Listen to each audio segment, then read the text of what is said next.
Assalamualaikum dan salam sejahtera. Hello sahabat Suhabi. Selamat kembali bersama tim Pendekar Bangau. Alright, baik. Hari ini saya nak share something. Okay, tips macam mana nak selesaikan masalah ni. Nampak tak masalah dia apa kan? Okay, masalah ni memang kerap berlaku dekat mesin-mesin model macam ni lah. Model Daiwa Tanakom. Okay, terutama yang selalu kita jumpa model bull kan. Model bull. Modal nak repair dia ni murah dia sebenarnya. Bukan masalah besar pun. Modal nak repair dia murah je. Okey, dan penyelesaian dia yang sangat simple. Berlaku juga dekat mesin-mesin lain.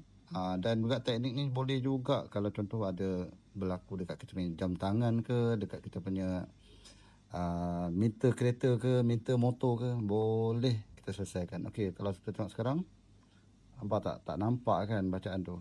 Nombor dekat situ tak nampak. So, that's very simple je solution dia. Okay, jangan dipening-peningkan kepala. Cara dia, alright, tengok saya tunjuk. Dah nampak dah. Kan? Dah nampak dah situ. So ini apa? Okay, murah dia benda ni, nak selesaikan dia. Ini kita panggil polarized film. Okay. Mana nak beli? Cari je. Banyak tempat jual. Okay, dekat Shopee ada, dekat TikTok pun ada kod agaknya. So, nampak bila kita letak benda ni, automatik dah selesai. Terus nampak.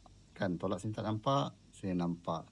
So, tak ada keperluan pun kita nak buka board ni. Sebab kalau nak repair dia ni, kita nak kena, yang sebetulnya kita kena buka daripada dalam lah. Kena buka daripada dalam, buka board dia dan menyebabkan mungkin ada risiko untuk mudah air masuk kalau kita dah kacau sebelah dalam board. Tapi tak payah pening-pening, beli ni tampal je kat atas. Kan? Beli ni tampal kat atas. Ini kalau kita pusing,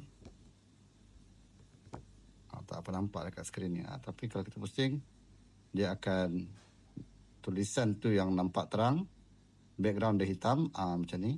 Tapi kalau kita pusing sini 90 degree, okay, tulisan yang hitam, background akan cerah. Alright, so semoga bermanfaat. Kalau rasa bermanfaat, boleh share pada kawan-kawan lah video ni. Berapa modal nak beli ni? Tak sampai RM10 pun, murah je. Okay, dan boleh pakai, kira lah berapa banyak skrin, 1, 2, 3, 4, 5, mungkin sekeping ni boleh pakai sampai 50 keping skrin kot. Alright, kalau untuk skrin, mesin elektrik. Baik, semoga bermanfaat. Apa-apa antara kita tak ada beza derajat, kita adalah sahabat Suhabi. Adios. Mantap.